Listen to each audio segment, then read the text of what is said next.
If you haven't met me, is Bima. I manage East West here in Seattle and now all over the world since 2020, doing these online events, being able to connect with people all over the globe.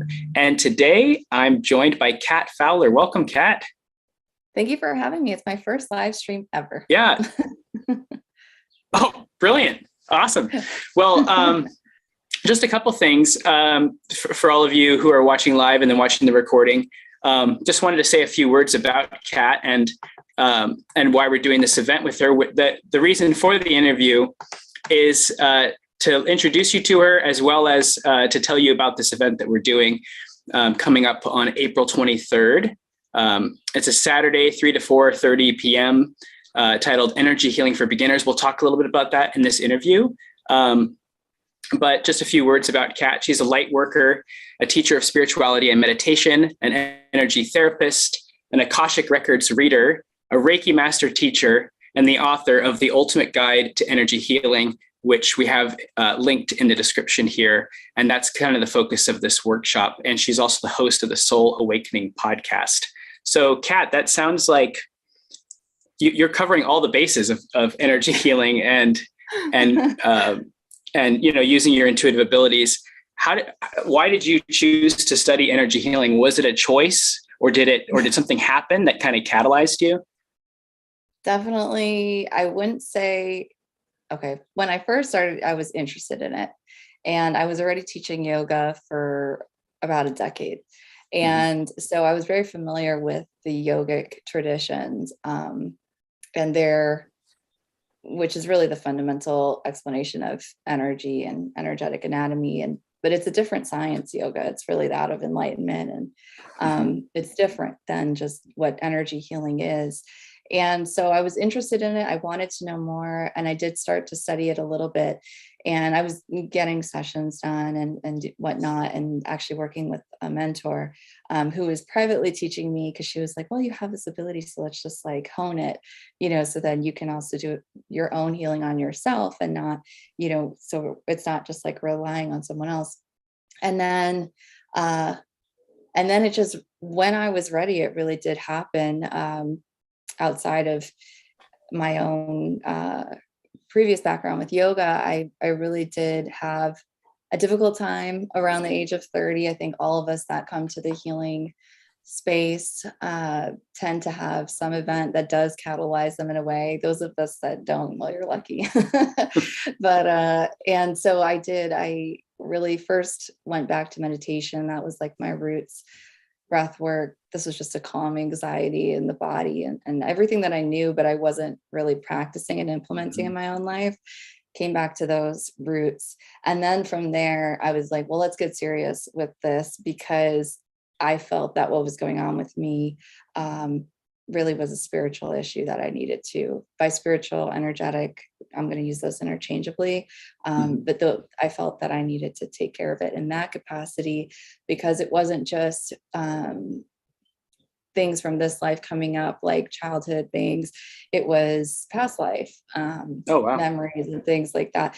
And it was happening kind of simultaneously, to really catapult me, I believe, forward into this path that I'm on now, which I didn't anticipate. If you would have told me that I'd be doing what I'm doing even 5 years, 10 years ago, I'd say 10 years ago, I'd be like, what's the Akashic Records?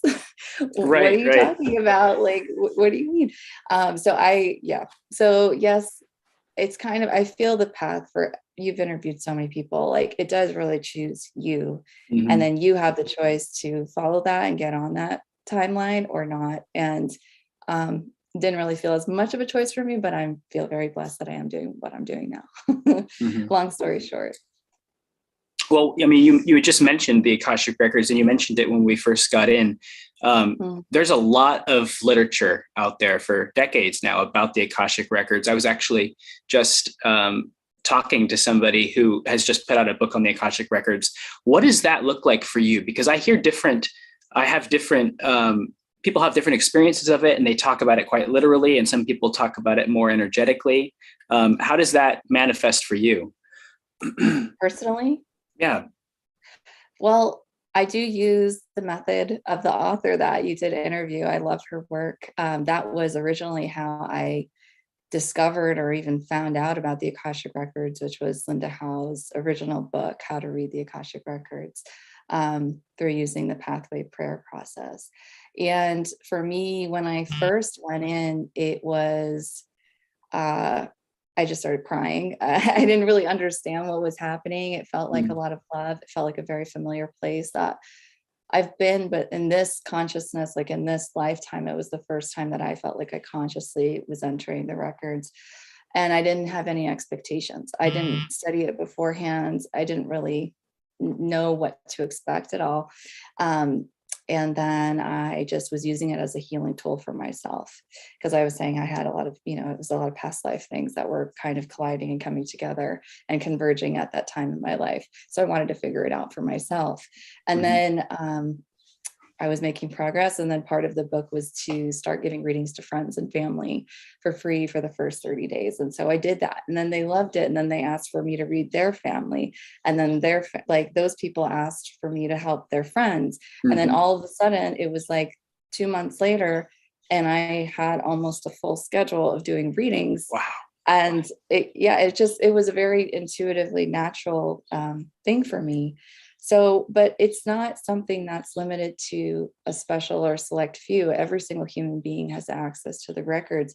And it's not something either that, like you said, you've interviewed many people and read about it. There's different ways of entering the records. And I know quite a few people who are really avid meditators who the second they start meditating, they're in the records, whether they know it or not. And then that's how they receive all this very profound wisdom and information that's timeless. There's people that have moments. It's always in our field. It's in the DNA. And it really just depends on your awareness and level of consciousness to shift your perception to be able to perceive that type of information. And so that's what it's like for me. I believe it's a profound resource that every single human being has access to their own records and, universally. And it's been a very healing tool for me, because energy healing is extremely profound, where it helped me really clear out a lot of the stuff that was preventing me from going deeper into these places that were really innately there. And the records themselves, I feel, are more of a soul level work, where it is really, you are working with traumas or stories or gifts, information around your soul's journey, or whoever I'm reading or working with. And so the healing is different. And I don't know if I would have been able to do what I do if I didn't do energy healing first. That was my own personal journey. Energy healing does occur in the records. So they're like together. They're not necessarily completely separate. And when I would do session work, when I was doing one-on-one sessions with energy healing, I didn't know where I was getting this information that I was getting during sessions, but it would come through and I wouldn't know the person I'm working with. And then they'd be like, how do you know that? I'm like, it's just what's in your field. It's there. And so was that the records happening, kind of coming through? It could be a mix of things. It really depends. It could have been their higher self, my higher self talking with them and then giving that information to me. It could be the records. A lot of times with past life information, it would be the records, it's on a soul level, but it would just depend. And it would just depend on what was needed in the session. And not every session you're diving in super deep like that, but the records usually you are. But in energy healing, it could be a little bit lighter and gentler. Not that the records are not gentle, but it's deeper. Sometimes we'll say that. So for me, it's just a personal practice. I use it for everything. And I love the records, and I find them to be very healing, even just energetically. The energetic feeling of being in the records to me feels very soothing and healing. And it just feels like a nice place of peace. And so I don't know if that kind of describes it at all, or how. Yeah, it definitely touches upon it. Yeah. So Kat, if we can, let's talk about the book, The Ultimate Guide to Energy Healing. Was I know I was looking at some of the materials for it. There it is. There's really beautiful illustrations in it. And especially I was tuning into the actual shape of the chakras being like these almost like funnels or yes. That shape. Where does, if you can just speak a little bit about kind of your process in compiling this guide and what it covers and how do you go about what does it cover and how did you go about putting all of this information together? Did it take a number of years or was it kind of you went in deep in a short period of time to manifest it? How did it work? Well, writing your first book is a huge journey, and any author and anyone that's done that knows that it's like outside of getting the information out that needs to come out, it's a huge personal thing that you have to go through, and like your stuff comes up and all of your stuff that like prevents you and blocks you from sharing with the world what you need to share can come up. So it was definitely a long journey. The publisher contacted me in December 2019 and it was released February 1st, 2022. So right. It takes a village, I think, to do a book like this when it came to like the, team of people and editors and whatnot. But for me, I studied as many different styles of energy healing as possible. And I also came, like I said, from not only a yogic background of, I think I've done over 15 different trainings with many different yoga teachers that were really amazing. And also my life, my upbringing, I was raised with parents that met in an ashram and swamis, but Mahatmas would constantly be something in our lives. And so it's really this compilation of not only my life's experience, but also all my trainings. And what I found was when I studied energy healing, a lot of the books were so detailed and in-depth in a textbook fashion, almost similar to like when you're taking a college course and you're studying anatomy of the body or whatever, and they could take like a really long time to get through. And the information also, I think, could be quite challenging to understand if you're not working with someone in person or there's not visual like aids or guides. Right. It's kind of just like, it feels, it was harder for me when I would study some of it in the very beginning. It just felt really foreign and very challenging because it would be like a huge textbook and all these different teachers that I would study from, or I would be taking courses that were 4 months long at a time, 6-month long courses. And so for me, and then outside of the courses, and obviously I did one-on-one work for quite some time. And so outside of learning, you can learn everything you need to learn in school, but unless you actually are doing it, like there's so much that you learn from actually working with clients and doing that one-on-one. And so for me, this book felt like what was very needed. I'll just share, like, even though it's kind of private, on a private level, in 2019, I had one of those, like, God, work through me. I don't know what I'm supposed to do next. Just work through me. And then the week after I got the book, they emailed me about the book. And so I was like, okay, so this book is very needed. And whether I did it or not, it needed to come through. This energy, this book for beginners that I don't feel is there. And so that's what it was. So I compiled all of these trainings that I've done, my own personal experience with working on myself and on others, leading trainings over the years and whatnot. And I put it in a very understandable, basic, easy to read, tangible format for someone that has never, ever, ever heard of or touched energy healing before. And the format of the book is first, it's 3 parts. And the first part is really just understanding the anatomy. We have to understand, like, what's a chakra? What's our aura? What goes on with that? Why are they important? Where are they? What do they look like? What do they do? Like, just, so that's the first part. And what is energy healing? All of that. The second part is, that's where the experience really begins. where I feel the foundational aspects to working with our energy, even though we do it all the time, is our breath. It's breath work or just breathing. And it is meditation and finding a place of stillness, because without those two, you're just kind of, operating on autopilot or just throwing stuff at the wall, hoping it works. So we go through several exercises in part 2 that really lay the foundation to prepare our nervous system, which is huge, nervous system regulation, in order to do and start the energy healing in a good place. And then part 3 is the actual exercises, which go from very simple to a little more advanced towards the end. And this book could take, I've had people tell me they've read it in like a week. And I've had people tell me that they're still working on, part 2 after it's been out. So 3 months now. And so it's really up to the person and their journey and what feels right for them and where they are. And I feel that whoever's attracted to the cover and the book, or if they get it as a gift, it's found at the right time in their life that they're ready for it.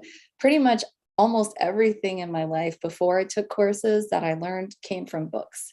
Like, that's just how it was. Bookshops like yours are like gifts from God, because really, like, that's just how I learned. I just would pick up a book and then I'd practice it and it would start to happen. And then I'd be like, whoa, this really works.